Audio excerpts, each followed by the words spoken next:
Hello, everyone. Welcome back. It looks like we are streaming. Very good.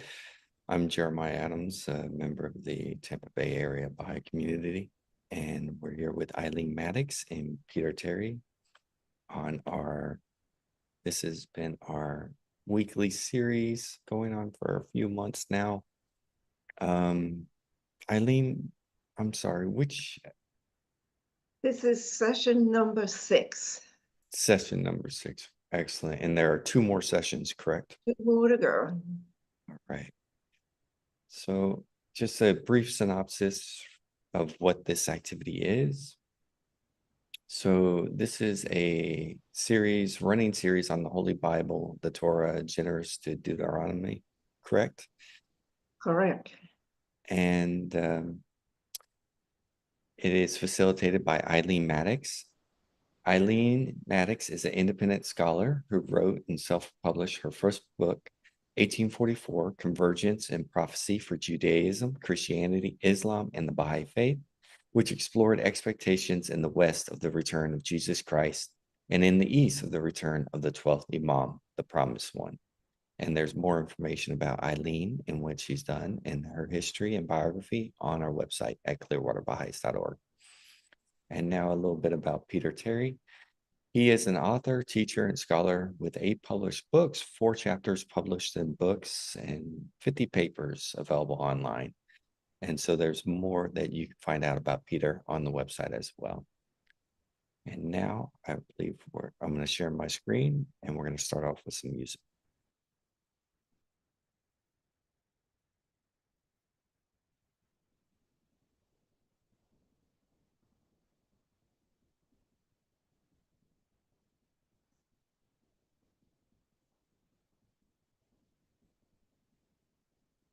شما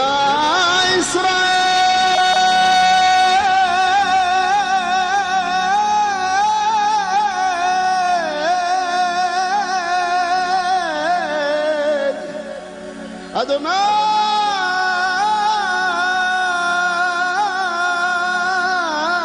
أدوناي إلهينو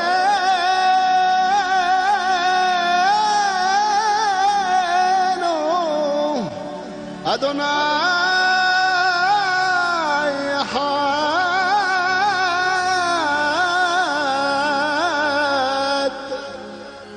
أدوناي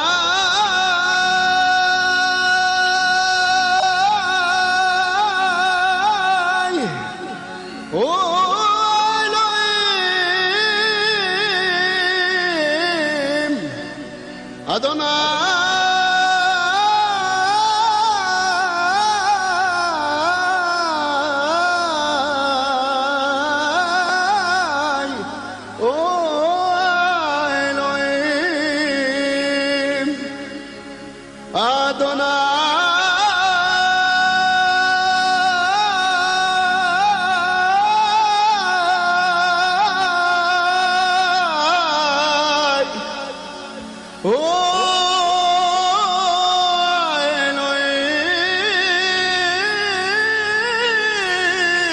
ألوهيم أدوناي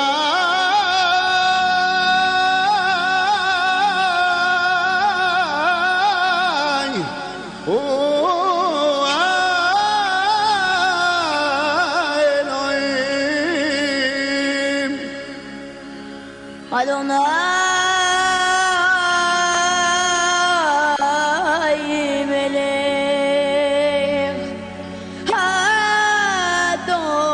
أدوناي ملك أدوناي نوح لعلم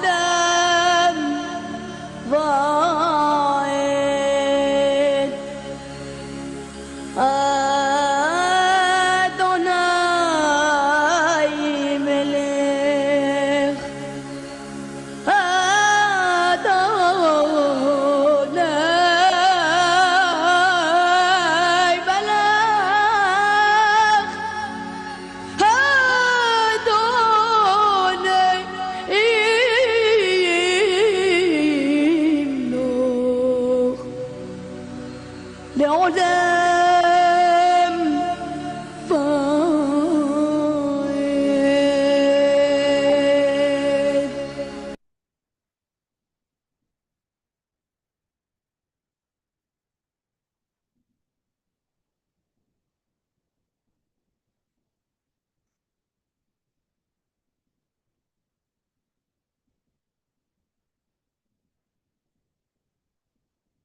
So, are you ready? Eileen? To share.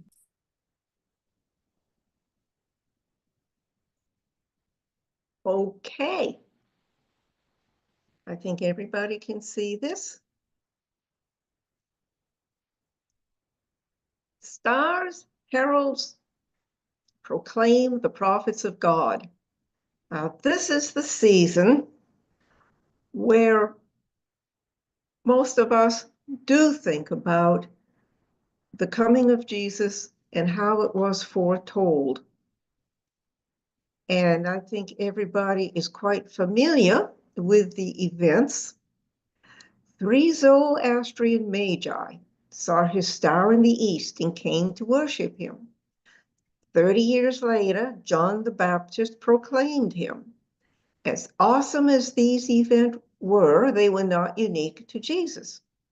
Baha'u'llah stated in the Kitab-i-Iqan that all the messengers of God were foretold by stars and heralds. Baha'u'llah explained this phenomenon, and now concerning his words, and then shall appear the sign of the Son of Heaven, of the Son of Man in heaven. By these words it is meant that when the sun of the heavenly teachings hath been eclipsed, the stars of the divinely established laws have fallen, and the moon of true knowledge, the educator of mankind, hath been obscured. When the standards of guidance and felicity have been reversed, and the morn of truth and righteousness hath sunk in the night, then shall the sign of the Son of Man appear in heaven.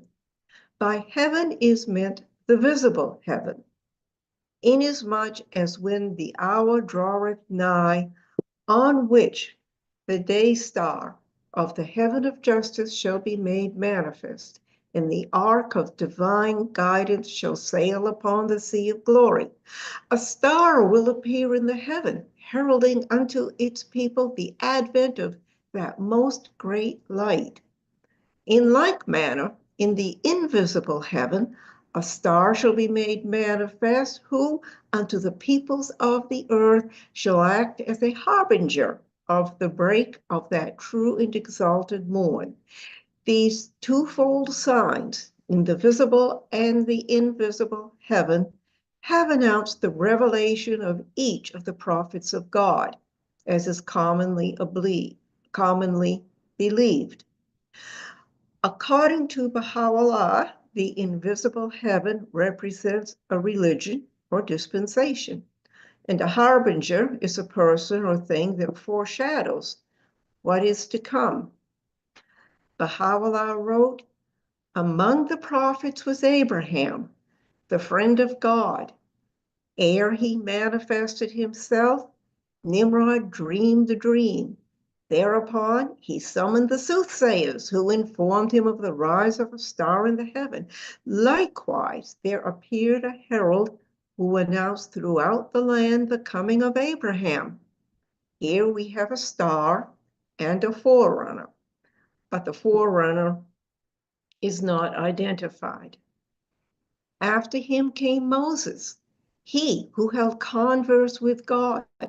The soothsayers of his time warned Pharaoh in these terms: a star hath risen in the heaven, and lo, it foreshadoweth the conception of a child, who holdeth your fate and the fate of your people in his hand. In like manner, there appeared a sage who, in the darkness of the night, brought tidings of joy unto the people of Israel, imparting consolation to their souls and assurance to their hearts. To this testify the records of the sacred books. Were the details to be mentioned, this epistle would swell into a book. In like manner, when the hour of the revelation of Jesus drew nigh, a few of the Magi, aware that the star of Jesus had appeared in heaven, sought and followed it till they came into the city which was the seat of the kingdom of Herod. The sway of his sovereignty in those days embraced the whole of that land. As to the sign in the invisible heaven, the heaven of divine knowledge and understanding, it was Yahweh, John, son of Zechariah, who gave unto the people the tidings of the manifestation of Jesus, even as he hath revealed. God announceth Yahweh to thee, who shall bear witness unto the word from God, and a great one in chaste. By the term word is meant Jesus, whose coming Yahweh foretold. Moreover, in the heavenly scriptures it is written, John the Baptist was preaching in the wilderness of Judea and saying, Repent ye, for the kingdom of heaven is at hand. The Hebrew prophet Micah foresaw the coming of Jesus. But you, Bethlehem Ephrathah, though you are small among the clans of Judah, out of you will come for me one who will be ruler over Israel, whose origins are from old, from ancient times. He will stand and shepherd the flock in the strength of the Lord, in the majesty of the name of God, his God, and they will live securely, for then his greatness will reach to the ends of the earth. Bethlehem Ephrathah represents not just a physical location, but also embodies spiritual blessings, such as fruitfulness, transformation, and the fulfillment of God's promises. The word Ephrathah is used several times in the Bible. Likewise, ere the beauty of Muhammad was unveiled, the signs of the visible heaven were made manifest. As to the signs of the invisible heaven, there appeared 4 men who successively announced unto the people the joyful tidings of the rise of that divine luminary. Rusby, later named Salman, was honored by being in their service. As the end of one of these approached, he would send Rusby unto the other, until the fourth, who feeling his death to be nigh, addressed Rusby, saying, O Rusby, when thou hast taken up my body and buried it, go to Hijaz, for there the day star of Muhammad will rise. Happy art thou, for thou shalt behold his face. I searched for information on Rusby and discovered that he became known as Salman al-Farisi. He not only met Muhammad, but became a close companion and was considered a member of Muhammad's household. He was a steadfast follower of Ali. He was called the man of 2 books because of his familiarity with Christianity. Salman is credited with the first translation of the Quran into Persian. From all that we have stated, it hath become clear and manifest that before the revelation of each of the mirrors reflecting the divine essence, the signs heralding their advent must needs be revealed in the visible heaven as well as in the invisible, wherein is the seat of the sun of knowledge, of the moon of wisdom, and of the stars of understanding and utterance. The sign of the invisible heaven must needs be revealed in the person of that perfect man who, before each manifestation appeareth, educateth and prepareth the souls of men for the advent of the divine luminary, the light of God amongst men. And for the Babi and Baha'i faiths, there were 2 stars and 2 heralds. And now concerning this wondrous and most exalted cause, know thou verily that many an astronomer hath announced the appearance of its star in the visible heaven. Likewise, there appeared on earth Akmar and Kazim, whose twin resplendent lights may God sanctify their resting place. Syed Kazim and Sheikh Ahmad were two Shia Persian clerics who, in the 1830s and early 1840s, knew that the coming of the Promised One, as prophesied in the Quran, was imminent. Syed Kazim gave his students and followers a description of him who would later be called the Bab. He is of noble lineage. He is a descendant of the prophet of God, of the family of Hashim. He is young in age and is possessed of innate knowledge. His learning is derived not from the teachings of Sheikh Ahmad, but from God. My knowledge is but a drop compared with the immensity of his knowledge. My attainments a speck of dust in the face of the wonders of his grace and power. Nay, immeasurable is the difference. He is of medium height, abstains from smoking, and is of extreme devoutness and piety. This young man, then known as Syed Ali Muhammad, but later as the Bab, had attended some of Sheikh Ahmad's classes, and Sheikh Ahmad had recognized him in those classes, but had not said anything about that until now or then. What were the signs in the visible heaven for the Bab and Baha'u'llah? William Sears, a hand of the cause of God, wrote about this in his book, Release the Sun. He wrote about how in 1843, a great comet streaked across the heavens.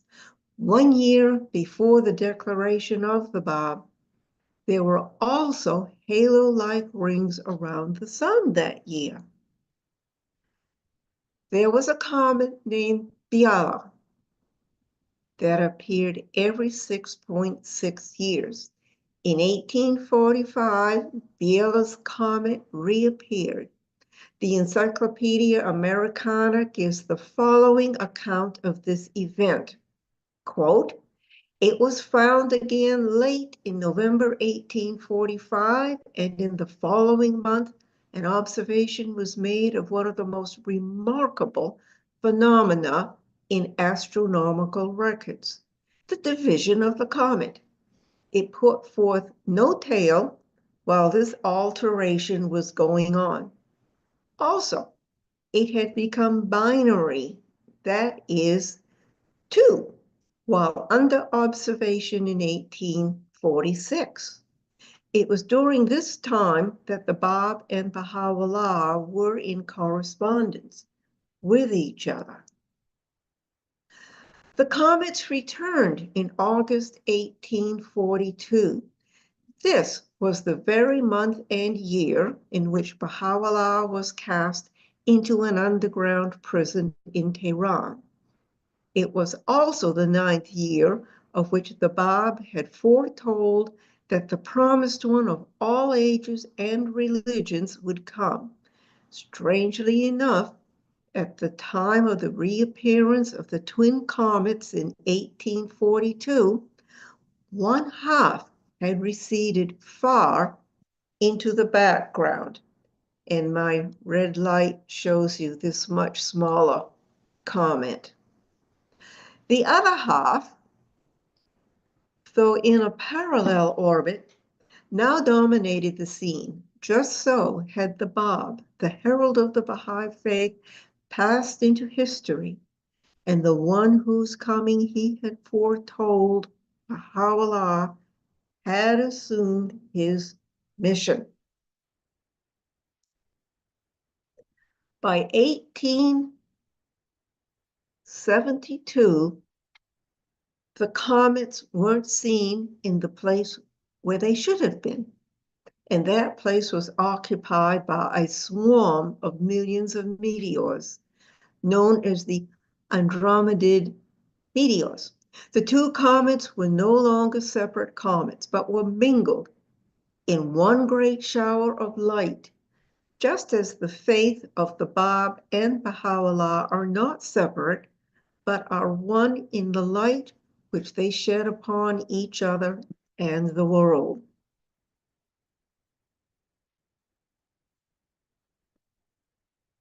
And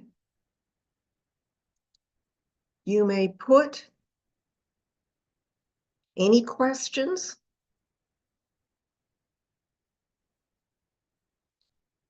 in the chat box. And now I am going to be showing a presentation on Leviticus.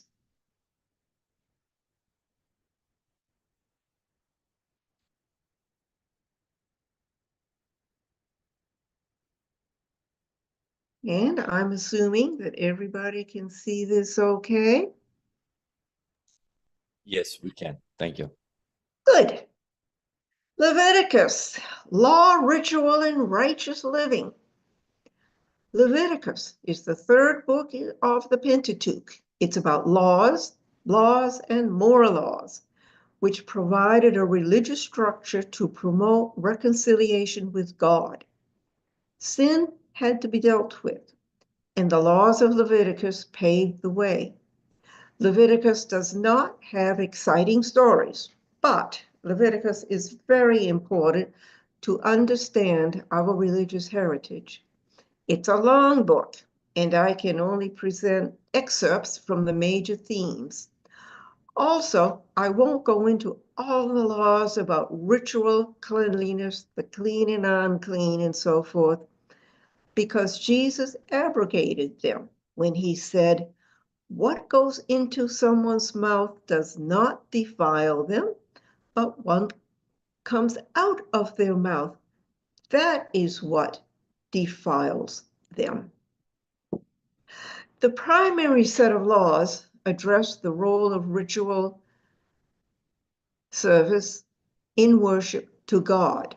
The book of Exodus introduced the priesthood and gave explicit instructions for the clothing of the high priest.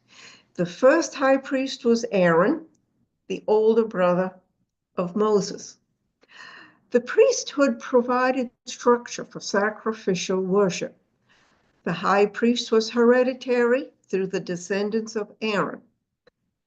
They offered sacrifices at the altar and gave priestly blessings.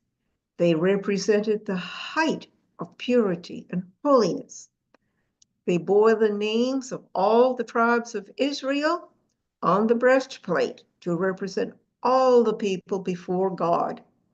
And the high priest was the only priest who could enter the Holy of Holies once a year to make expiation for the sins of the entire people. He was the intermediary between the people and God to maintain the covenantal relationship with God. And he carried the Urim and Thummim in his ephod inside his chest plate. What, you say? Okay, I'll explain it. The Urim and the Thummim were used for priestly divination, asking the will of God. It is not known exactly what they were, but they were small enough to be carried in a chest vestment called the ephod. The Urim and Thummim may have meant lights and perfections. They were used to answer yes, no questions. The high priest would pray for divine inspiration, and tradition states that letters on the breastplate would light up, thus providing the answer. Also, according to tradition, the Urim and Thummim were either lost after the destruction of the first temple, or they ceased to work.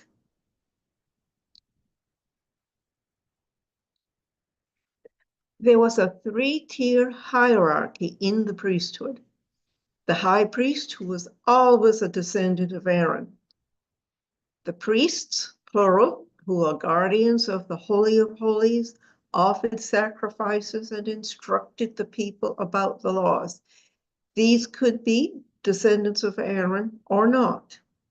And there were non-priests who were Levites, descendants of Levi, but not of Aaron.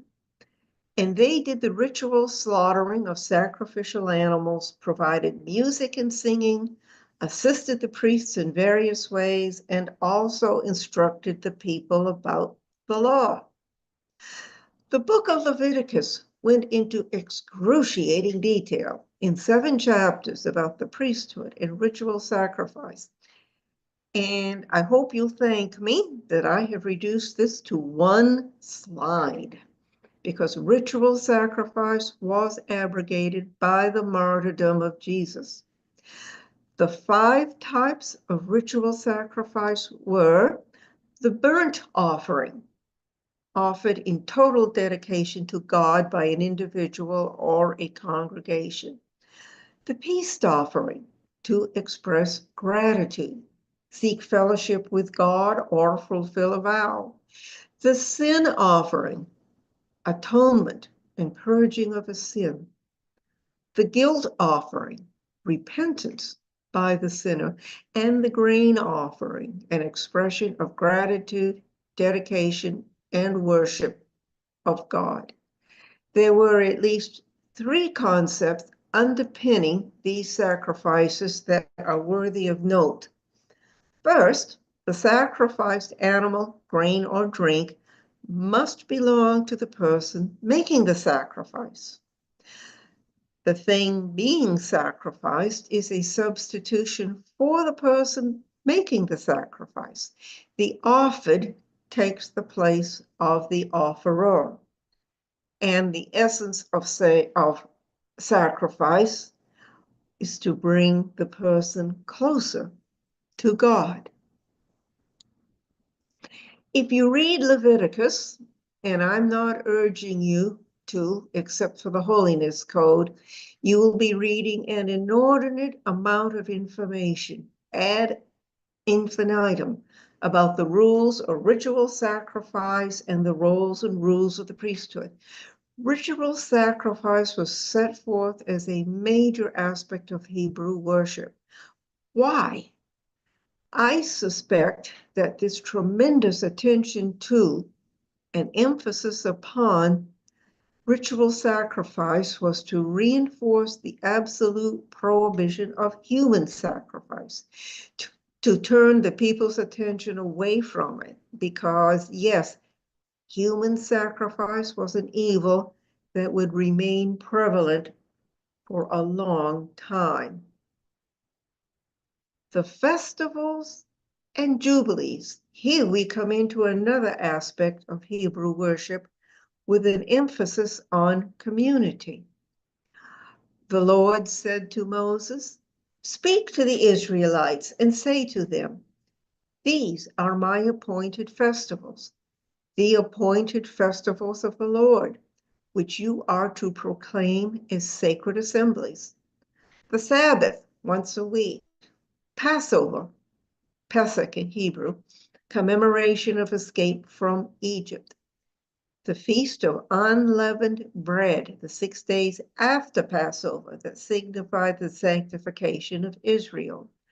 Shavuot, the Festival of Weeks, celebrates the first fruits in midsummer. Rosh Hashanah, the Festival of Trumpets, celebrates the creation of heaven and earth. Yom Kippur, the Day of Atonement, a day of prayer and sacrifices for forgiveness of individual and national sins. Sukkot, Feast of Tabernacles, a harvest festival of thanksgiving. The Sabbath year, an agricultural Sabbath. Just as the Lord called for the Hebrews to work 6 days and rest on the 7th, The Lord also decreed that the people work the land 6 years and let it rest on the seventh, with agricultural lands to lie fallow for an agricultural Sabbath. Private land holdings were to be opened as commons, and staples such as food storage and perennial harvests were to be freely redistributed and accessible to all. This was good for the land and also good news for the poor. Whatever the land produced on its own could be eaten, and provisions were to be stored in advance. Debts were to be forgiven. Imagine the implications of debt forgiveness. This would be an economic reset for individuals and for the economy. It would also help to eliminate the chasm between rich and poor. We do not know if or for how long the 7-year jubilees were actually held. And all Hebrew servants or slaves were to be set free. Many Hebrews voluntarily went into servitude when they could no longer get out of debt or support themselves. But the longest length of servitude would be 6 years. The 50-year Jubilee, a major reset for society. Count off 7 Sabbath years, 7 times 7 years, so that the 7 Sabbath years amount to a period of 49 years. Then have the trumpet sounded everywhere on the 10th day of the 7th month. On the Day of Atonement, sound the trumpet throughout your land. Consecrate the 50th year and proclaim liberty throughout the land to all its inhabitants. It shall be a jubilee for you. Each of you is to return to your family property and to your own clan. That 50th year shall be a jubilee for you. In it you shall neither sow nor reap what grows of itself, nor gather the grapes from the undressed vines. The Jubilee was observed by everyone. Each person was to return to his ancestral property to live. The land was to remain fallow with no agricultural work. All Hebrew indentured servants were to be set free. All property was to be returned to their hereditary families, except in walled cities, because the land belonged to God, and the Israelites were strangers and sojourners with God. The Jubilee must have been a reboot for a more equitable society. Again, we do not know if or for how long the 50-year jubilees were observed. The holiness code, thou shalt not, thou shalt. And again, I have taken only excerpts. But first, capital punishment. And we're going to repeat what was in Exodus and what was added by Leviticus. In Exodus, it was listed: murder, unless unintentional, attacks on the father or mother, curses on the father or mother, bestiality, kidnapping a fellow Hebrew to sell as a slave.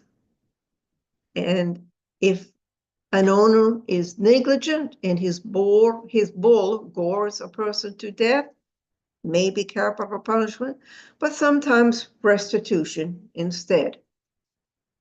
And then added by Leviticus, sacrificing one's children to Moloch.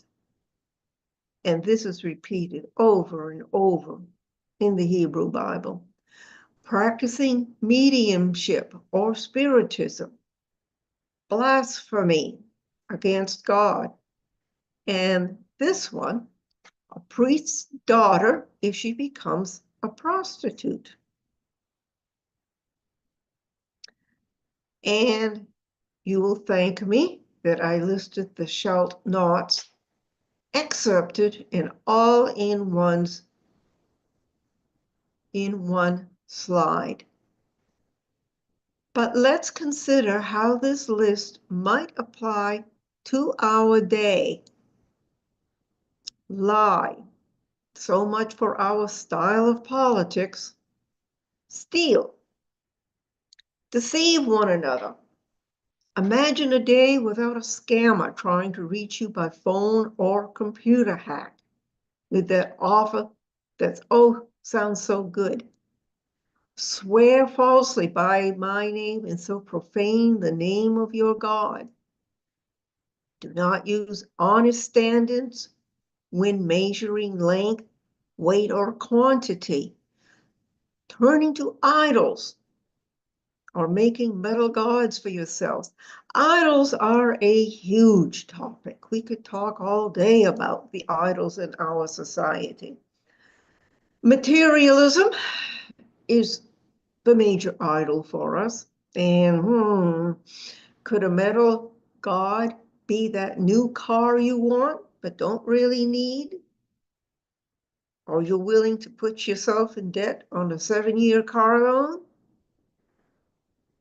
Do we turn our celebrities into idols? Oh, there's so much to talk about there. Curse the deaf or put a stumbling block in front of the blind, but fear your God. Pervert justice. Do not show partiality to the poor or favoritism to the rich, but judge your neighbor fairly. Good advice for our legal system. Endanger your neighbor's life.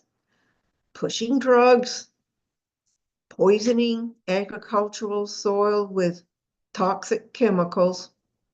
So much is done in the name of corporate profit that does endanger us. Spread slander among the people. Well, this applies to segments of our media, not all of it, and to much of social media. And sadly, it's considered normal. Practice divination or seek omens. Turn to mediums or seek out spiritists. The reason was not only that this would bring false information, but that one was only to seek guidance through God. And lastly, degrade your daughter by making her a prostitute, or the land will turn to prostitution and be filled with wickedness.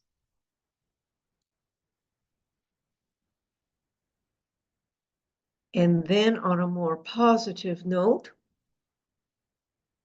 when you reap the harvest of your land, do not reap to the very edges of your land, or gather the gleanings of your harvest. Do not go over your vineyards a second time, or pick up the grapes that have fallen. Leave them for the poor and the alien.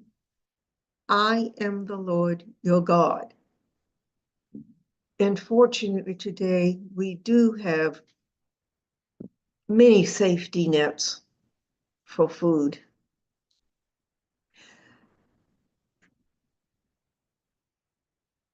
Ye shall keep my Sabbaths and reverence my sanctuary. I am the Lord. Do not seek revenge or bear a grudge against anyone among your people, but love your neighbor as yourself. I am the Lord. Sound familiar? We associate this with Jesus, who as a prophet of God taught this eternal verity. It first came from Moses. The Pharisees asked Jesus, what was the most important law of Moses? They were hoping to trap him into theological arguments. The most important one, answered Jesus, is this. Hear, O Israel, the Lord our God, the Lord is one.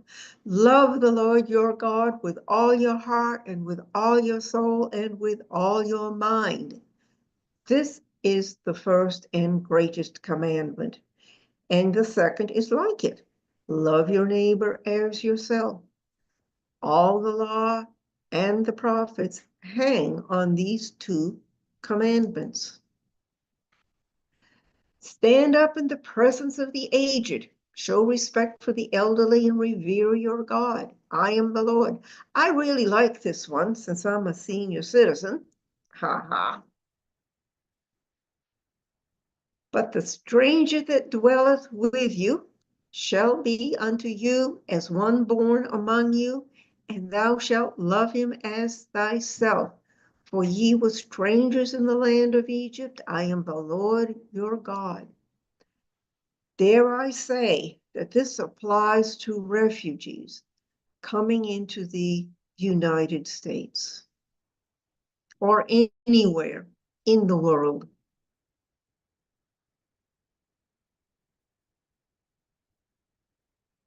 Each of you must respect his father and mother, and you must keep my Sabbaths. I am the Lord your God. The Lord said to Moses, speak to the entire assembly of Israel and say to them, you shall be holy, for I, the Lord your God, am holy. This is what being created in the image of God means. Polytheistic deities were made in the image of man, with human characteristics quite exaggerated, mostly the negative ones. But man was created in the image of God and must work his way back to God to be holy. And this was the holiness code that we were going over by excerpts.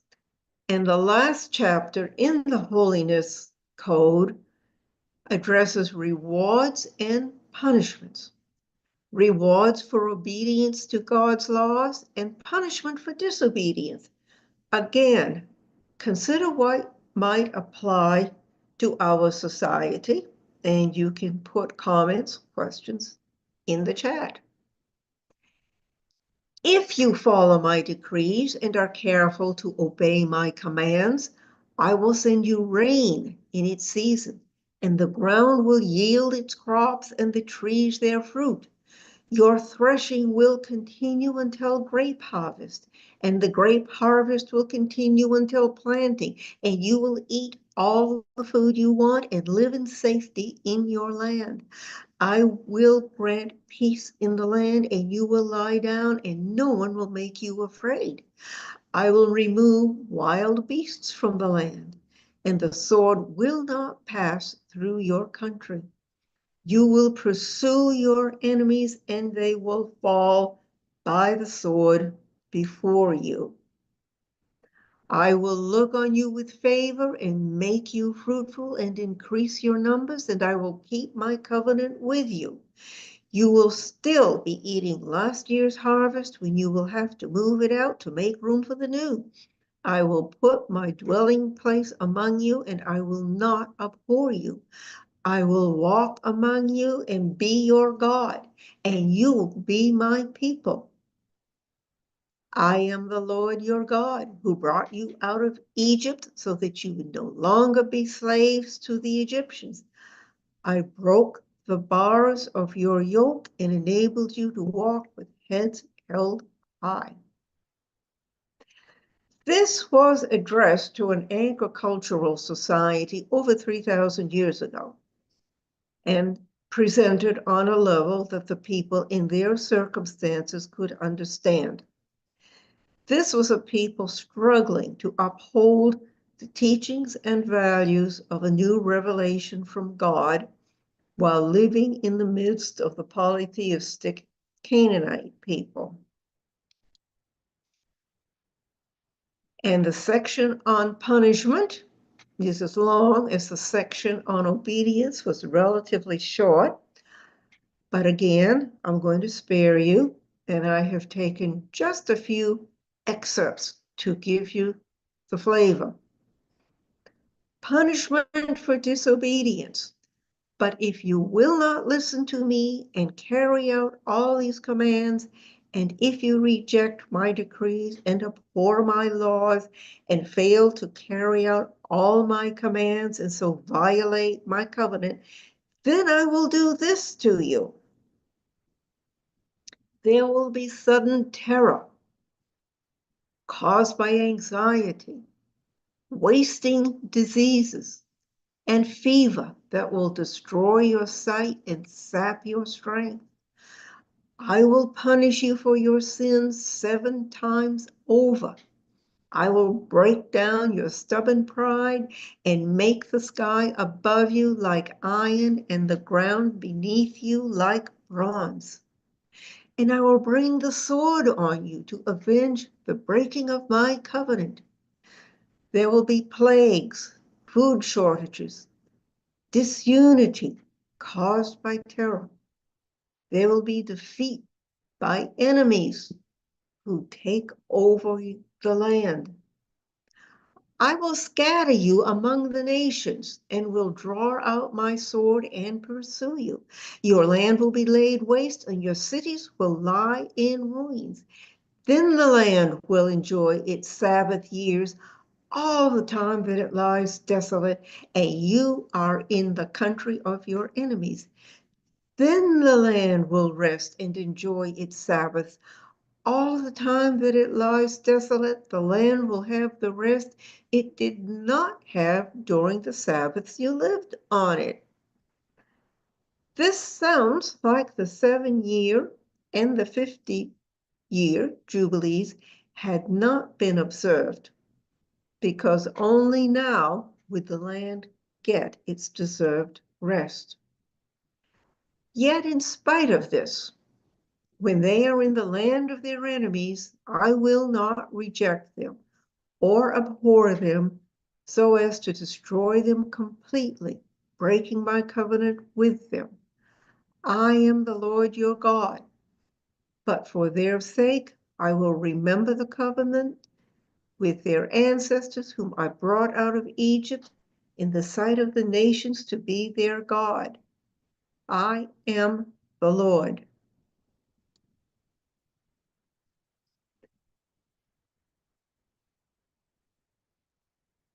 And this is a lovely view of Jerusalem, or replica, during the First Temple era. And there is a parallel. But first, history tells us what happened.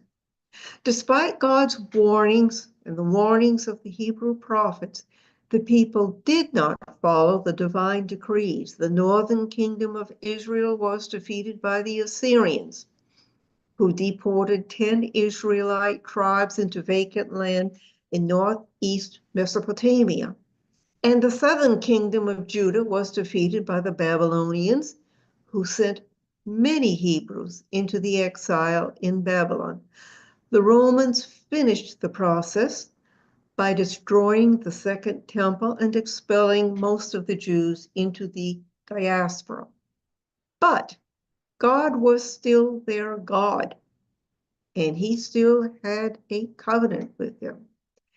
And 1,900 years later, the Jews started returning to the Holy Land. And eventually, the nation of Israel emerged. There's a parallel between the Israelites' experience and ours. Not an exact parallel, but close enough for thought. The Hebrew prophet Hosea had warned the Hebrews that if they sowed the wind, they would reap the whirlwind. And they certainly did. We are also reaping a whirlwind. Baha'u'llah brought his revelation to unite all the people of the world with truth and justice. His message was rejected by the rulers of the world after he wrote to them. Therefore, having lost this early opportunity to embrace Baha'u'llah's vision of peace and justice and healing mercy, humanity is now having to progress the hard way. We are living through the increasing turmoil of the old world order being rolled up, kicking and screaming, so that the world order of Baha'u'llah can take its place. Shoghi Effendi wrote, "We have no indication of exactly what nature the apocalyptic upheaval will be. It might be another war, but as students of our Baha'i writings, it is clear that the longer the divine position, Baha'u'llah, is withheld from healing the ills of the world, the more severe will be the crisis and the more terrible the sufferings of the patient." The end.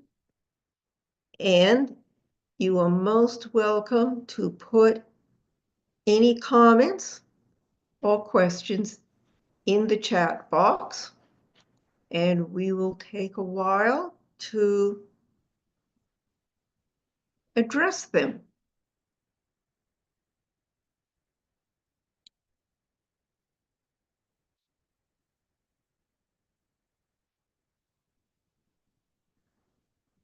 Okay, Peter, please note that Molly would like the link to the chanting video. Actually, maybe you can send it to Jeremiah and he can make it available to everyone. Question from Olga in Russia. Why were people unable to build the kingdom of Christ on earth? Excellent question. Why did they build churches on every corner but didn't practice Christ's teachings in their daily lives? Excellent question. I'm asking because I'd like to understand what will enable Baha'is to build a better moral society. Okay, what can I say? And I will appreciate any help that anyone else can jump in and give me on this. We are living in a physical world on earth. And for most people, that's the reality. And unfortunately, their spiritual selves have not been ignited. I live in the state of Vermont, and it's one of the most secular states in the United States. About 1/3 are atheists or agnostics, and only 17% go to church or synagogue or mosque.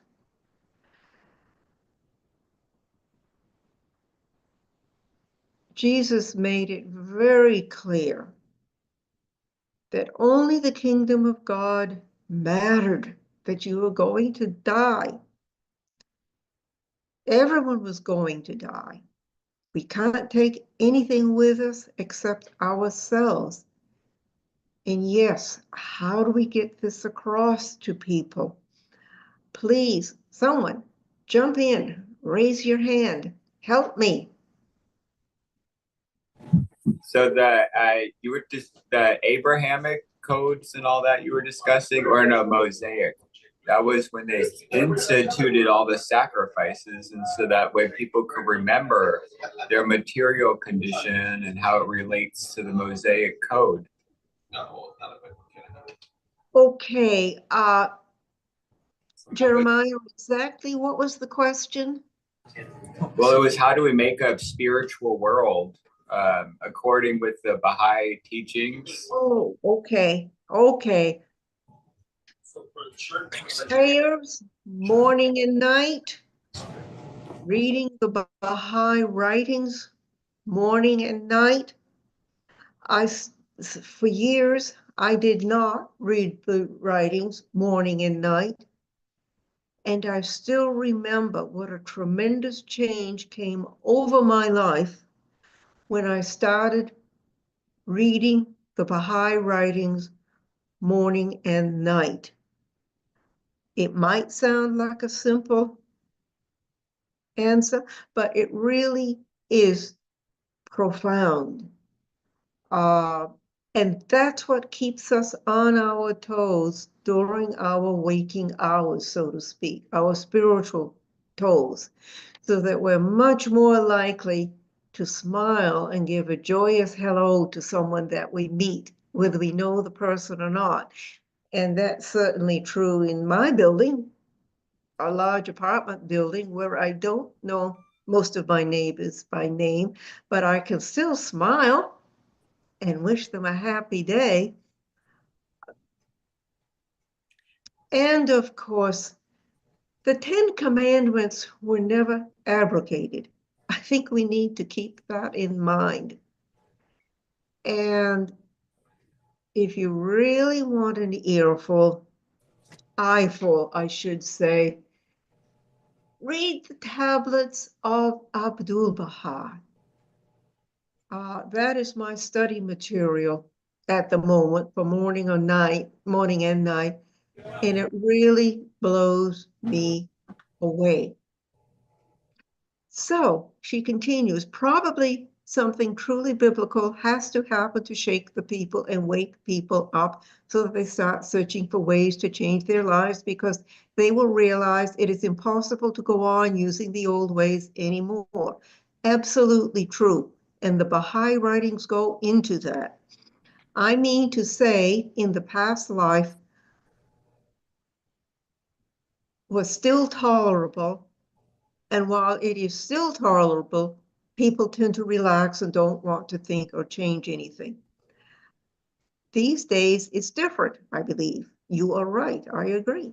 So my thoughts on this are that maybe the current reality, global crises, can push people towards changes more effectively than the circumstances of the past.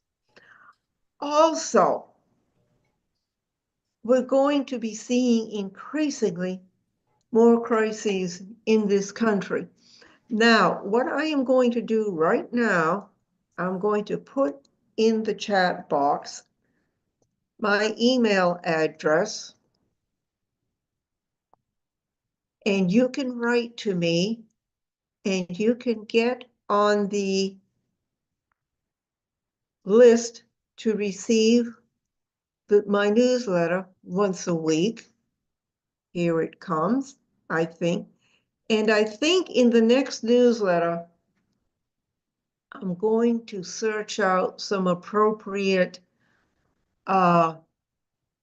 writings from the Baha'i writings and send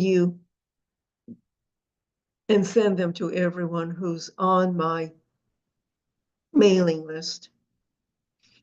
Okay, does anybody have anything? Molly, thank you very much. I think for us, and she says, Baha'u'llah commanded his followers to look to his elder son, Abdul Baha, as the expounder of his teachings, the one through whom the new kingdom on earth would eventually be established. Yes, and this is why my going through slowly the tablets of Abdul Baha is being very meaningful to me. Eileen, Eileen, can I say something? Yes. So yesterday we just had a midterm reflection meeting, and clearly the House is looking for us to provide services through an institution of learning and growth, right? And so the services are being applied in African culture, in Western culture, Asian culture, and so on. But on the other hand, in the 9-year plan, the House of Justice also asked for more Baha'i-inspired project, meaning they are a way to reach out into the neighborhood and find ways to collaborate. Mhm. So the Unity Museum has a project in Cameroon, in Africa. And this little project has an academy, has a hospital, has a theater, and a house of devotions.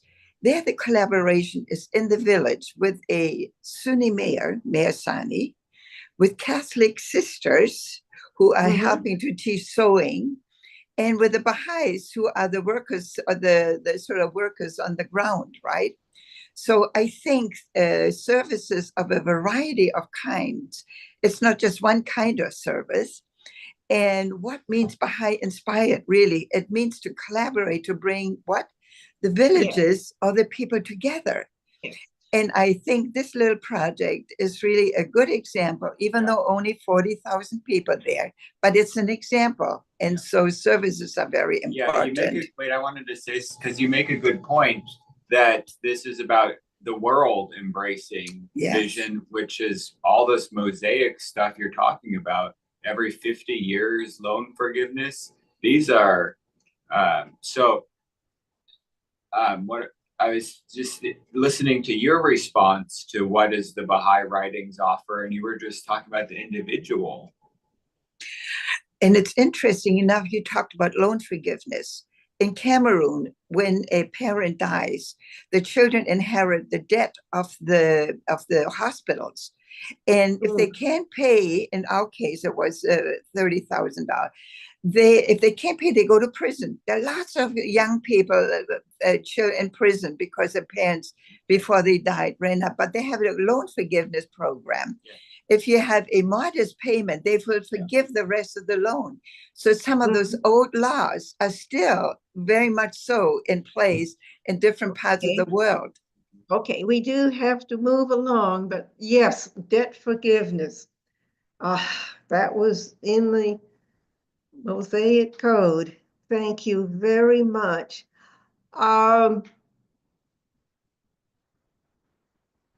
Peter, are you ready? Peter is going to talk to us now. And if you heard him this morning, you know, he is tremendous to listen to. And so I'm going to turn the rest of this program over to Peter. And again, please put your questions in the chat because I'm sure he will leave time available for chat. Okay, Peter, it's all yours. Thank you, Eileen. That was very, very interesting. And just so everybody understands that to try to summarize the laws in the Torah, in the Pentateuch, is a Herculean task.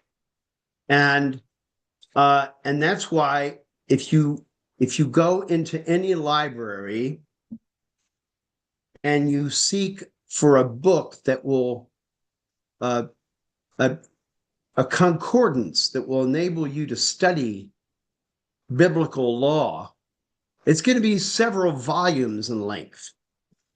And that's just to share with you the text and give a few comments on how to understand it, given the fact that it's so old and it's written in a different language, and even the translations of it are approximations of what the original was. And of course, none of the translators had the divinely bestowed gift of interpretation that the beloved guardian did when he was translating the writings of Baha'u'llah. So keep that in mind, that there are many, many veils between our understanding, between the text itself and our understanding of it. And it's a huge, huge task to seek to explain that law and to explained it in a way that will be understood by people who are living thousands of years after it was revealed. And I think the reason why we're doing this is because we understand that there is an a perennial value in us understanding this earlier revelation. This earlier revelation was fundamental for the development of future faiths. And the more you study it, the more you see the connections. And the more you see the connections, the more you see that God's been guiding us from day one and guiding us according to our capacity, which has changed. And not that we aren't dealing with a lot of the same issues that we were in the past, but we're growing up. And Baha'u'llah affirms that by saying that we have begun, we've crossed that barrier, and we've now begun our maturation, the period of our adulthood. Now, what does adulthood start with? When you think about in the Baha'i writings, 15 is the age of maturity. Okay, well, any of you raised 15-year-olds? You think they're mature? No, of course not. They're adolescents. And actually, the Guardian said we're adolescents. Yeah, that's what humanity is. We're adolescents, and we're behaving just like adolescents, testing the boundaries all the time. So I'm going to be talking about three things, and I'm mostly going to be sharing with you direct quotations from the Pentateuch. And in a few cases, I've also included a few quotations from the Baha'i writings just to show that the connection between the ideas that are found in the Hebrew text and the ideas that are found in the Baha'i text. The first topic is the purpose of the commandments. Why? Why do we have commandments from God? Why does God tell us what to do? And I know I'm speaking to fellow adolescents, so we really don't understand. Why is it that Daddy keeps telling me that I have to do this? Why does Mommy insist that I do it this way? Well, these are some explanations that are actually in the text itself. Okay? And excuse me. I'm going to see if I can't share the text with you because you may be able to read and appreciate reading more than just hearing my voice, punctuated by coughing.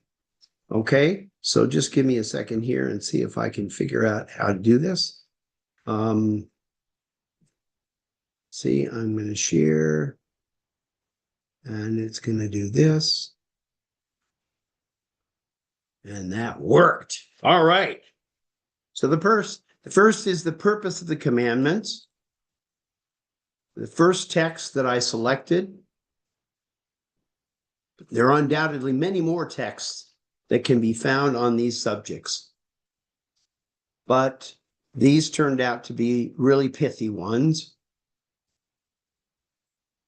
He says, so here's a purpose of the commandments. I have taught you, this is Moses speaking to the Israelites.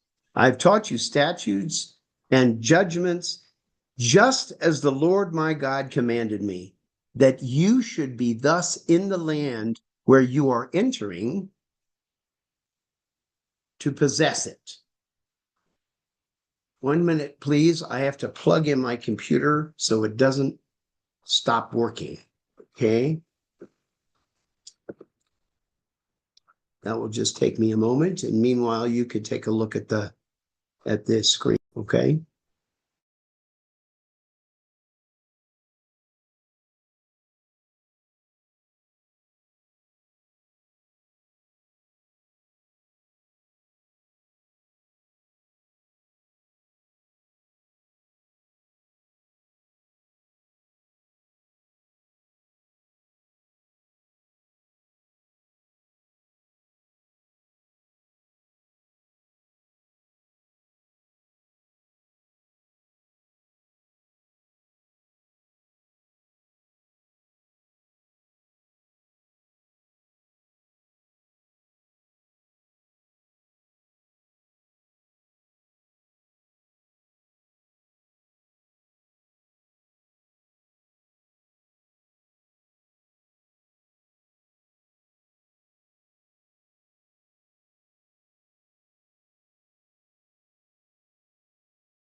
Oops, sorry.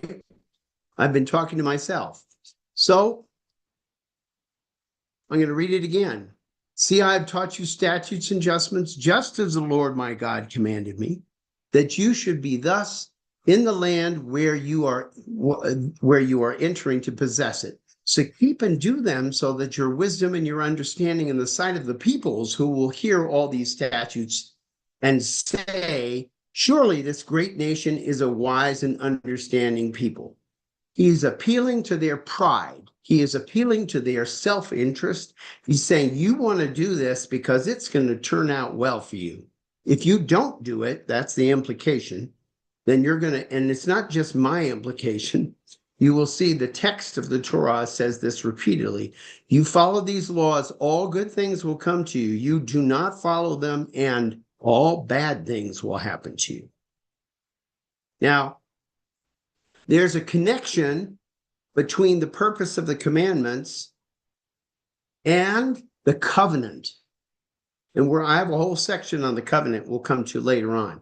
But I wanted to bring to your attention a quotation from the very same chapter of Deuteronomy. So he declared to you his covenant, which he commanded you to perform. That is the 10 Commandments. All right? Because remember, Eileen was talking about the 10 Commandments are really the summary of Jewish law, of the law of Moses, of the law of revelation. And they haven't been, that they still stand to this day. So I just wanted to point out that quotation from Deuteronomy. And then another quotation. This is another reason why there are statutes and commandments from God. What does he say? Tell Aaron, and the Lord said to Moses, tell Aaron and his sons to treat with respect the sacred offerings that the Israelites have consecrated to me, so that they do not profane my holy name. And so to make it clear to people who are, stubborn and willful and want to do things their way, he says, tell them that for the generations to come, if any of their descendants in a state of uncleanness approaches the sacred offerings that the Israelites consecrate to the Lord, that person must be cut off from my presence. I am the Lord. So here's another reason. Another reason to follow the commandments is because the commandments are the signs of the name of God. And the name of God represents God himself in this world. We don't get to know God in his essence. God is unknowable in his essence. We know him through his name. It's also, we talk about the Word of God. We talk about the Holy Spirit. We talk about the manifestation of God. This is all talking about the holy name of God, which is our experience of God. And it is essential that we be holy so that we are not profaning the holy name of God. Another reason that we find it in the Psalms. Sorry. The precepts of the Lord are right, rejoicing the heart. The commandment of the Lord is pure, enlightening the eyes. Where's the reason there? The reason there is that this is truth. It's not made up. This is the real thing. And if you follow these commandments, you will be happy. It will make you happy. It will give you happiness and enlightenment. Again, it's interesting because people tend to think that religion is here to tell us what not to do. It's all negative. It's all trying to stop us from having fun. No, God's trying to push us, lead us in the right direction so that we have happy lives, so that we are fulfilled. so that we go to the next world really prepared for what it's going to be. And that is one of the purposes. And by the way, this particular quotation that I shared with you from Psalms, it is reiterated over and over by Baha'u'llah in his writings, including multiple times in the Kitab-i-Aqdas, where he talks about, do not think that the laws that have been revealed to you are just a set of rules. This is the divine wine. This is the source of your intoxication, of your and all that intoxication brings in the positive sense. It makes you happy. It makes you feel connected. It makes you feel that anything is possible, because it is. When you're following the law of God, anything is possible. Any good thing. I also included a quotation from Timothy because I thought it was so pertinent. This is from the second epistle to Timothy from the New Testament. All scripture is given by inspiration of God and is profitable for doctrine, for reproof, for correction, for instruction in righteousness, that the man of God may be perfect, thoroughly furnished unto all good works. And in the Baha'i writings, Baha'u'llah, these are two quotations from Gleanings. God's purpose in sending his prophets unto men is twofold. The first is to liberate the children of men from the darkness of ignorance and guide them to the light of true understanding. The second is to ensure the peace and tranquility of mankind and to provide all the means by which they can be established. And the second quotation, the fundamental purpose animating the faith of God and his religion is to safeguard the interests and promote the unity of the human race and to foster the spirit of love and fellowship amongst men.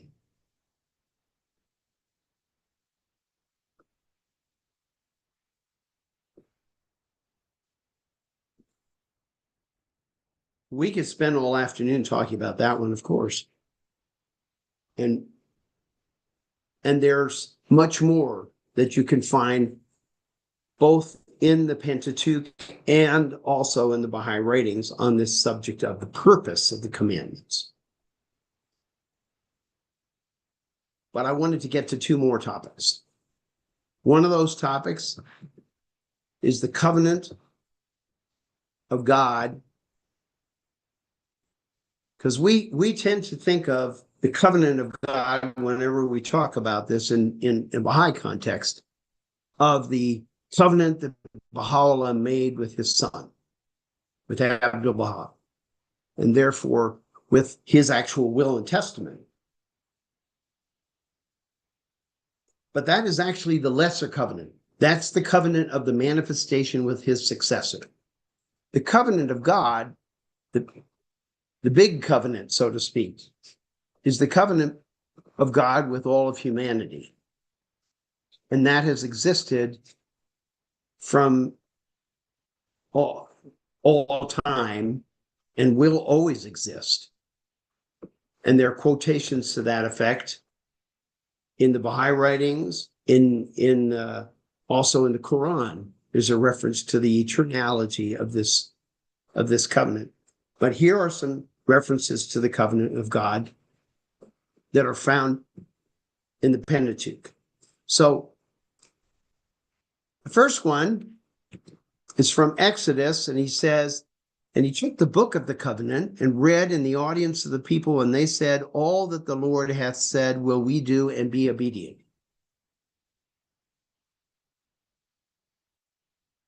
And then in the book of Deuteronomy, so he declared to you his covenant, which he commanded you to perform, that is the 10 commandments.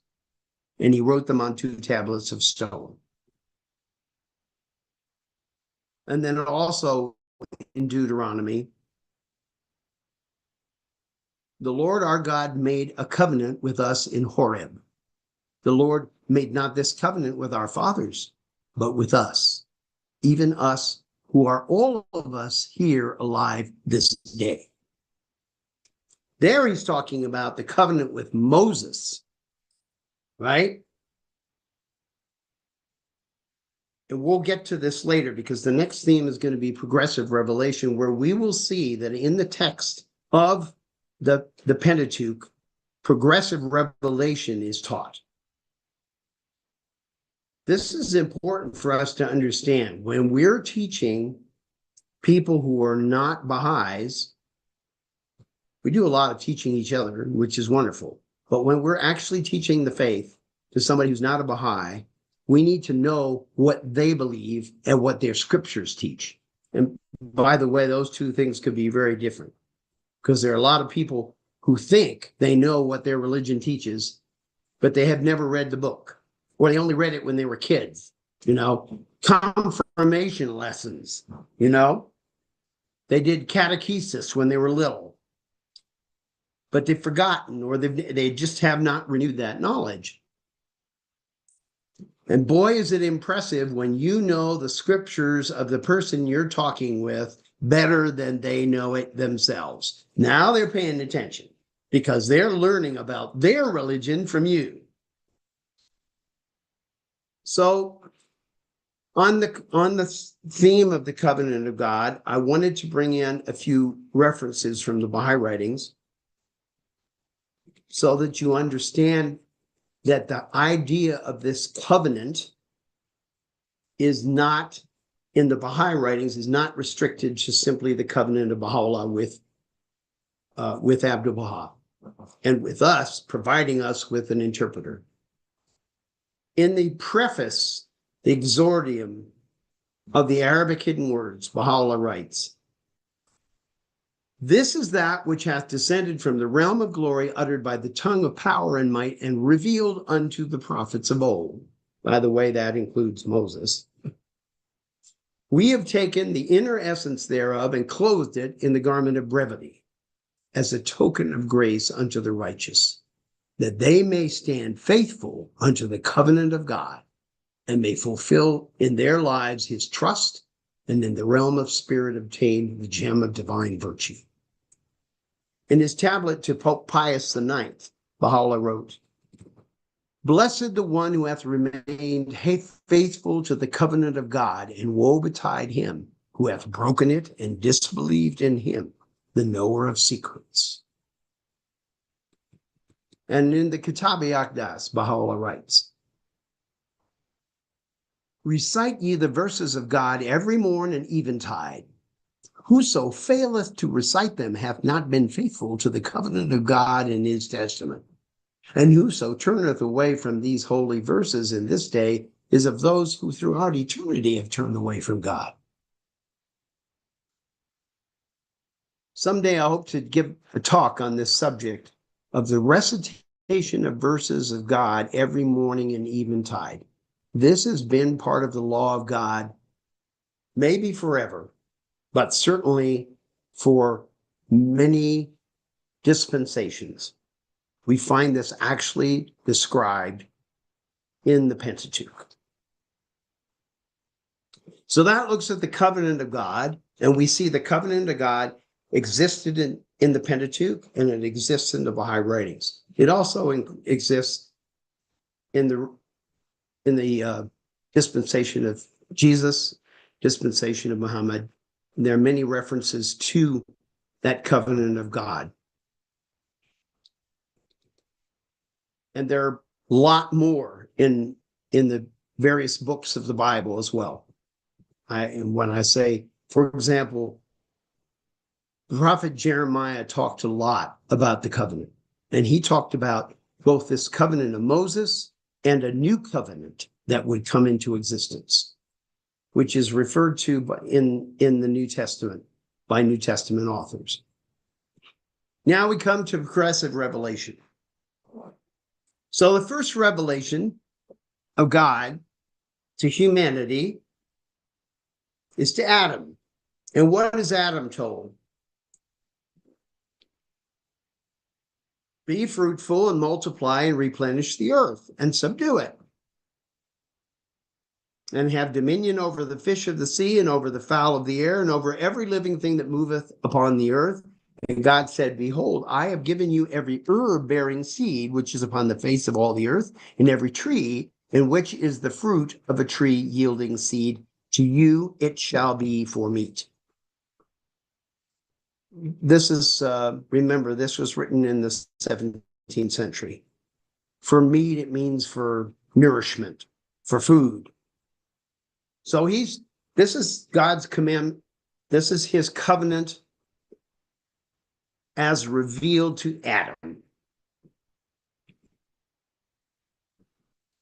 Have babies spread around the earth, and you get to eat all this food that I have made for you. And there's the second part of it. You have to go to the second book of Genesis to see this. And that is, the Lord God took the man and put him into the Garden of Eden to dress it and to keep it. Oh, see, he has an obligation. You got to take care of things. Well, he already told you, you have dominion over the fish of the sea and the fowl of the air and every living thing. Well, dominion means you're responsible to do something. You know, that doesn't mean just you're the boss. You got to take care of things. Okay? So now you need to take care of the Garden of Eden. And the Lord God commanded the man, saying, of every tree of the garden thou mayest freely eat, but of the tree of the knowledge of good and evil thou shalt not eat of it. For in the day that thou eatest thereof, thou shalt surely die. That's a covenant. Because a covenant has consequences. It's like, because a covenant also, covenant and contract are very similar. It's basically a formal agreement made between your boss and you,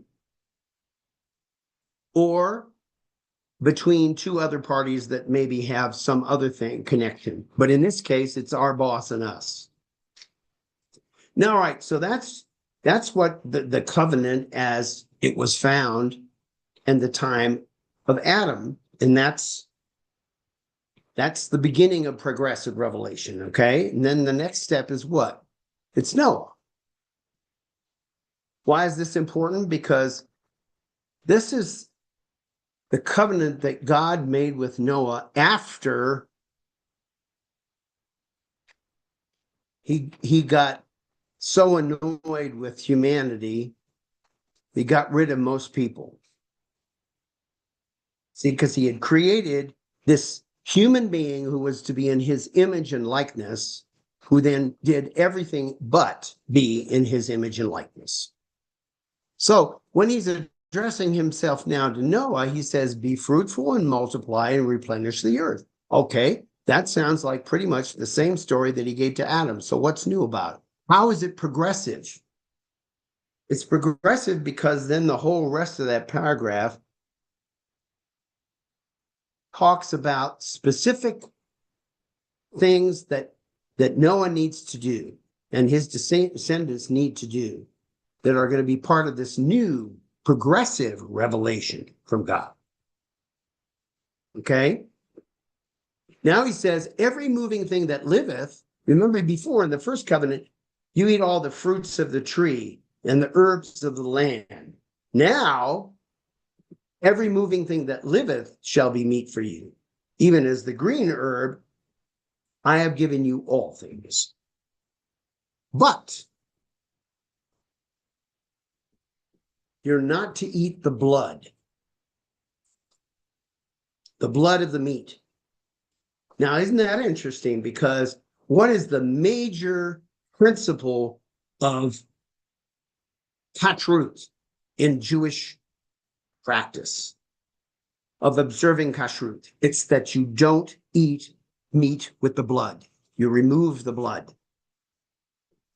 And to make sure that when you eat meat, that you are not somehow commingling blood with other food. You're not to eat you're not to eat flesh, meat, with milk. And the reason why is because milk is the nourishment for the baby. And so that is regarded as a violation of the law because otherwise it's too close a connection. And that I'm not going to get into because there's a huge amount of writing about it. By the way, Baha'u'llah wrote about the laws of kashrut, the laws of the purification of eating. Very interesting tablet. Go into that someday. My friend Jean-Marc Lepin wrote a terrific essay on it and a translation of it, which I translated into English for him and which is online. So, all right. So here's another new law. It wasn't there before. You can eat meat, but don't eat blood. Okay. And then what else does he say? He says, don't kill people. Well, the first covenant didn't say anything about killing people. So, honestly, when Cain killed Abel, there was no commandment that you couldn't kill somebody. So this may be the reason why God said you have to have mercy. You can't punish Cain because he didn't know what he was doing. You didn't know he was doing the wrong thing. He's just mad and thought it was okay for him to, my brother's, doing something bad for me. He's interfering in my life. And so I'm just going to get rid of him. So here you have a law. You do not kill. And if you do kill, the penalty will be death. Which sounds like revenge. But another way to look at it is proportionality. If somebody lends you $10, you pay them back the $10. That's called proportionality. It would not be right. And most people would agree that if somebody lends you $10, you don't have to pay them back 20. You certainly don't have to pay them back 100.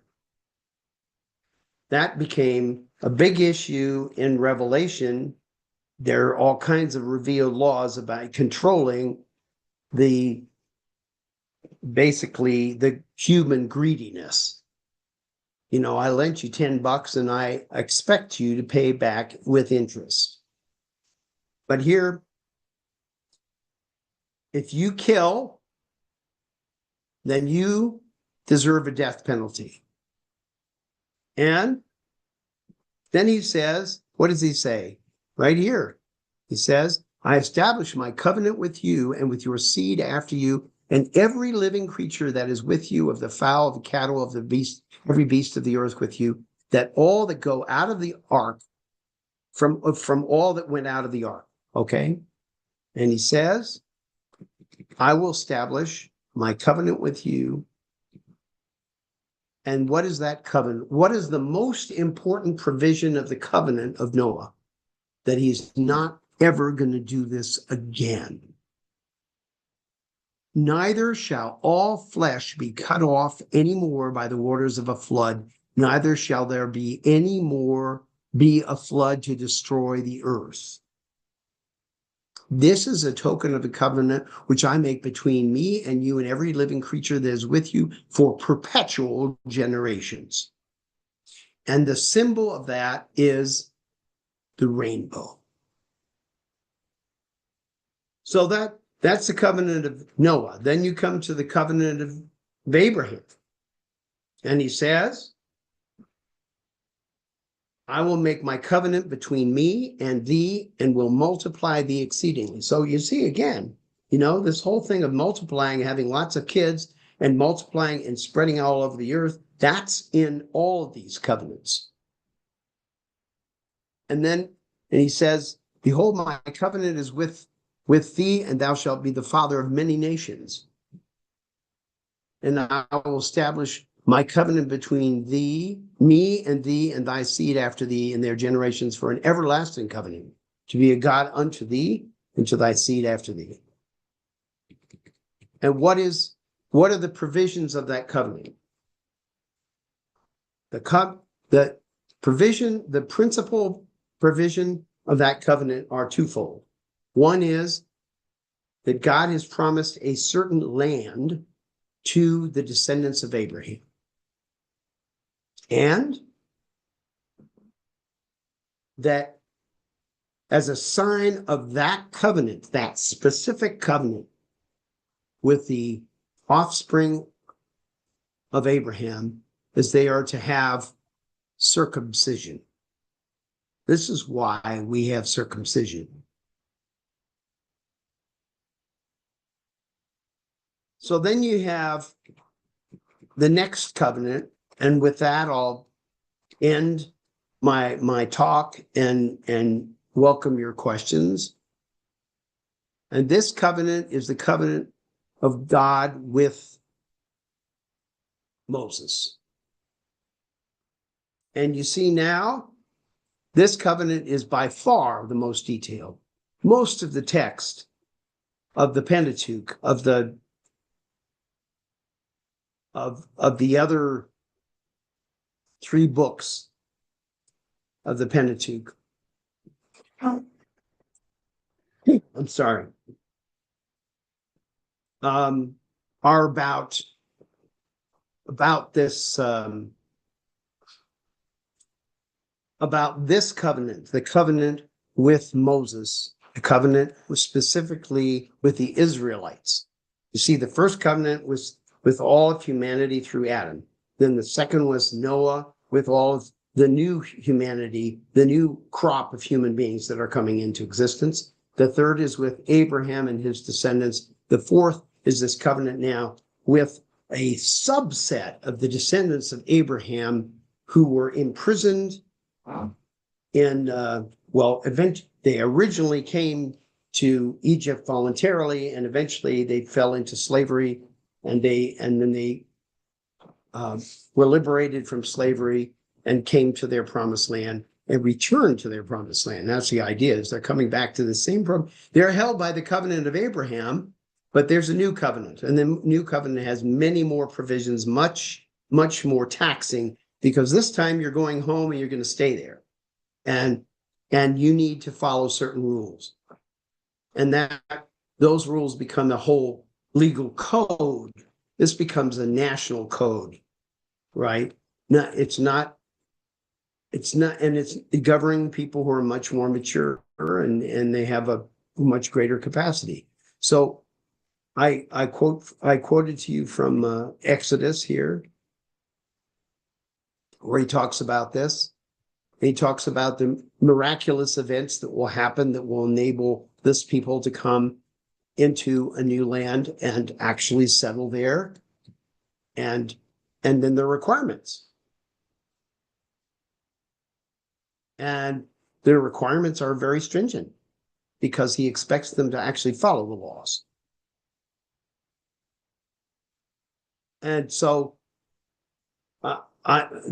all these texts I'm going to be make available to you so you can read them for yourselves and you can think about them. And I wanted to cite this particular passage, which, excuse me one moment while I stop that phone from ringing.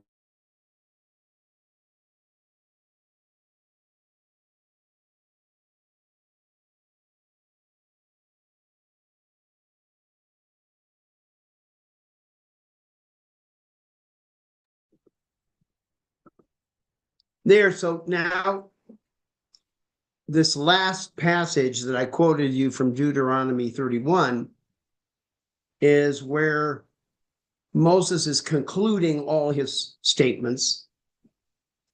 And he's saying, this is the end of the revelation. And in fact, in verse 24, chapter 31, he says, and it came to pass when Moses had made an end of writing the words of this law in a book until they were finished.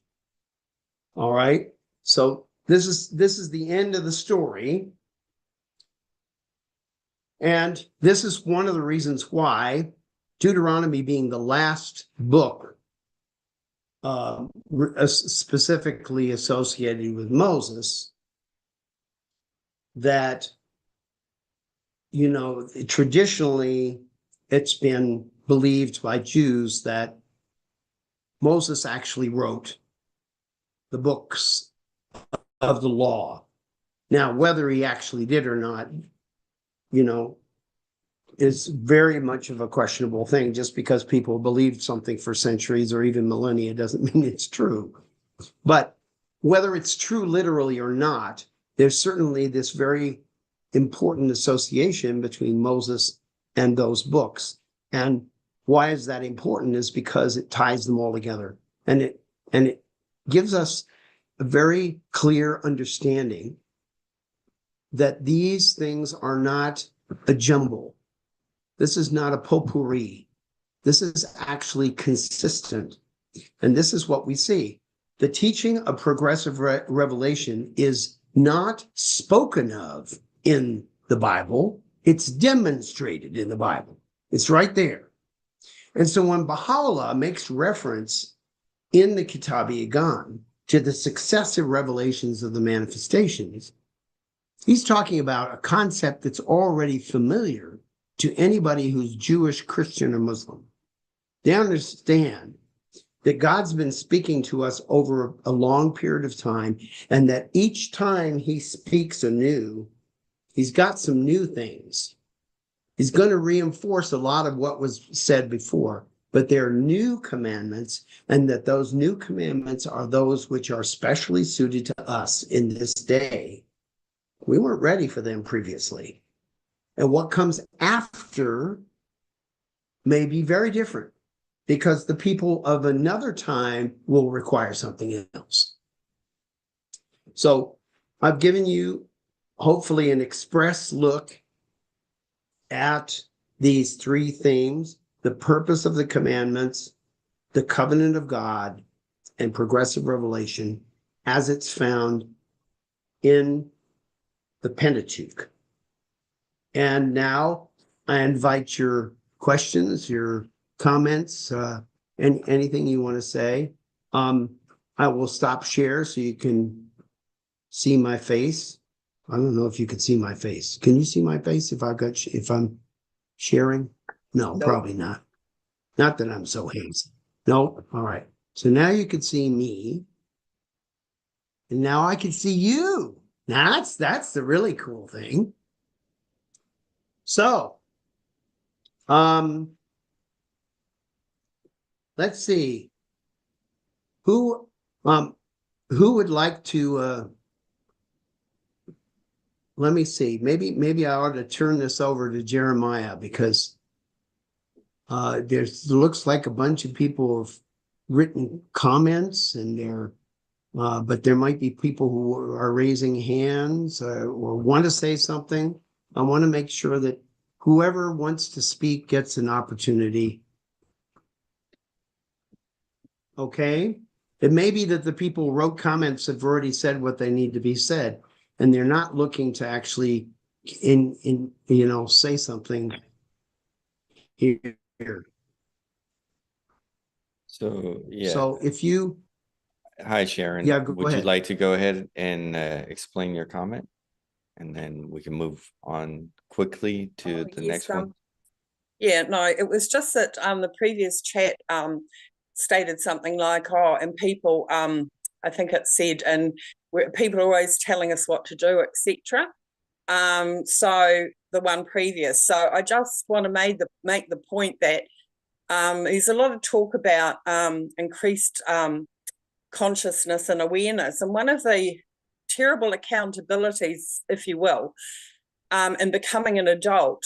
When you're an adolescent, you can get away with quite a bit, because you're an adolescent. But when you become an adult, so to speak, you're accountable for your choices. So the quotation, "O Son of Spirit," is one of my favorites, because simply we have to see this revelation through our own eyes. It doesn't stop with us, but we first have to transform ourselves, because then we go out into our communities, our neighborhoods, our society, and that transformation that's happened to us is easily visible to others.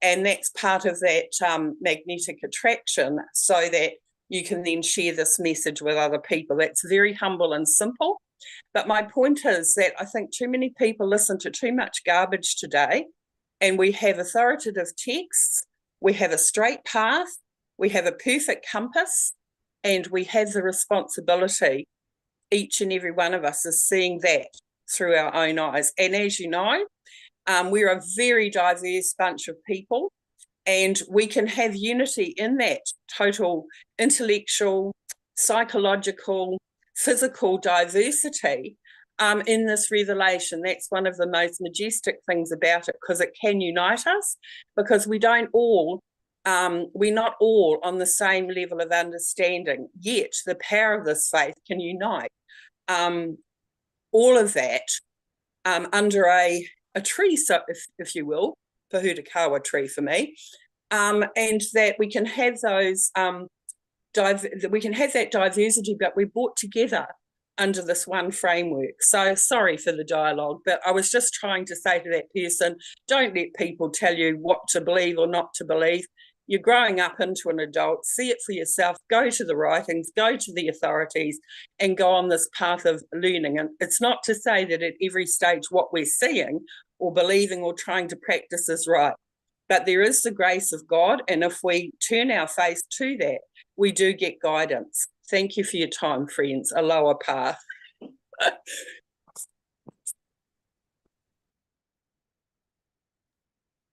So, Peter, what I would like to do is, if we can get one question or two maximum, and then we need to close out. Sure. You bet.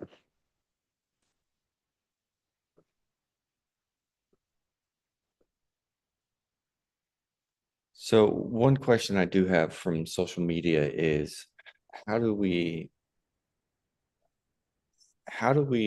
get to a point where we don't blame religion for the followers and how they behave in regards to religion?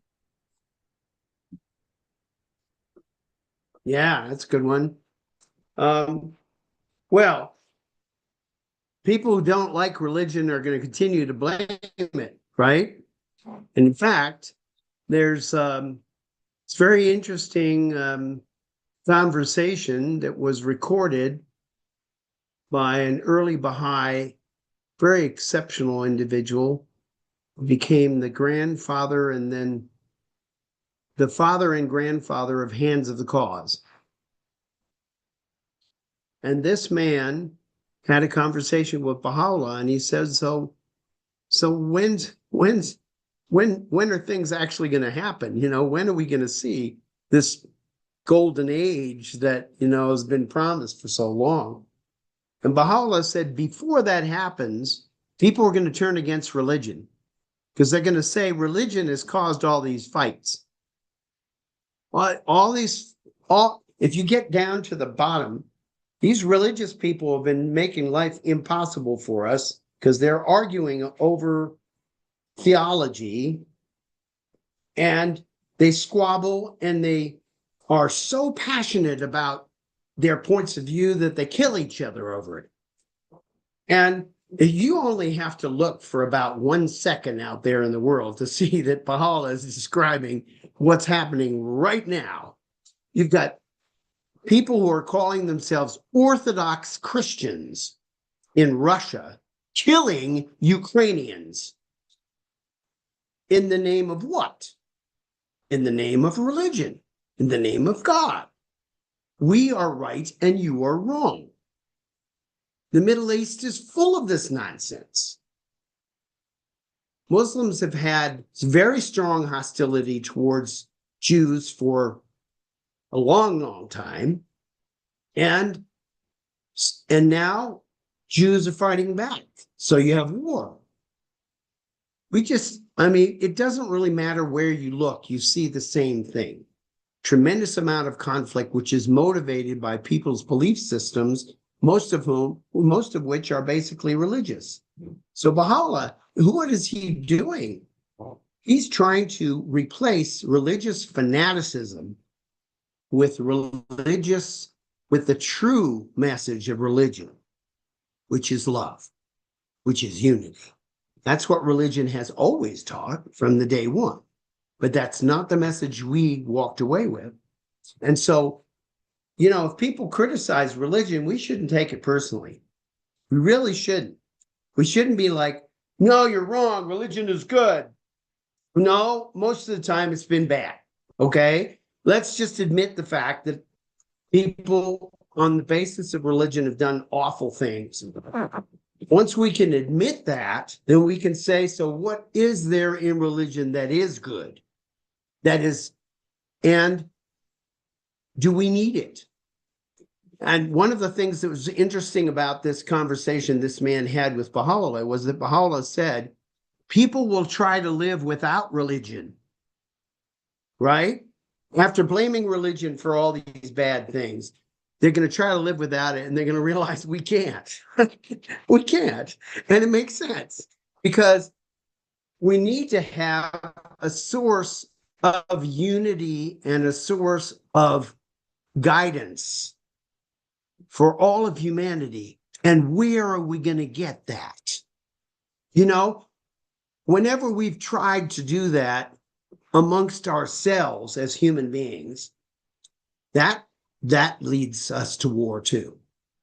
Because somebody's got an idea about how to do that. Adolf Hitler had an idea. I'm just going to kill all the people who aren't like me. Hey, that's how we're going to have unity in the world, right? And then Stalin had a different idea. No, I'm not going to kill all the people who aren't like me. I'm just going to kill all the people who aren't communists. And, there's still lots of communists in the world whose bottom line is either everybody becomes a communist or they get offed. That's not going to work either. So what is going to bring people together? He says ultimately, when people can see the positive in religion, they will turn to Baha'u'llah. Baha'u'llah says they will come to me because I'm talking about unity. I'm talking about love.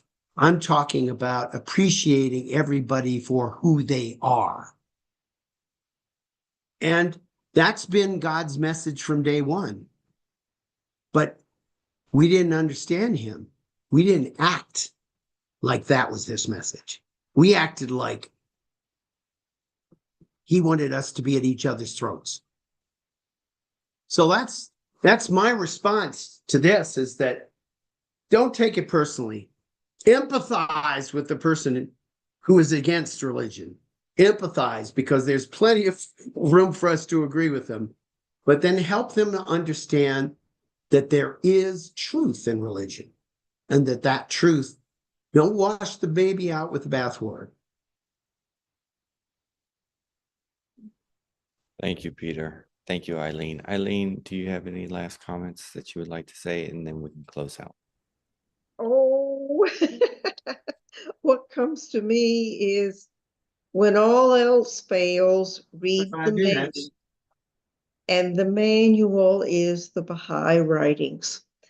That's our manual for putting the world back together again. Thank you very much, Jeremiah and Peter and everybody who came to join us. Thank you all for being here today. We look forward to seeing you all next week.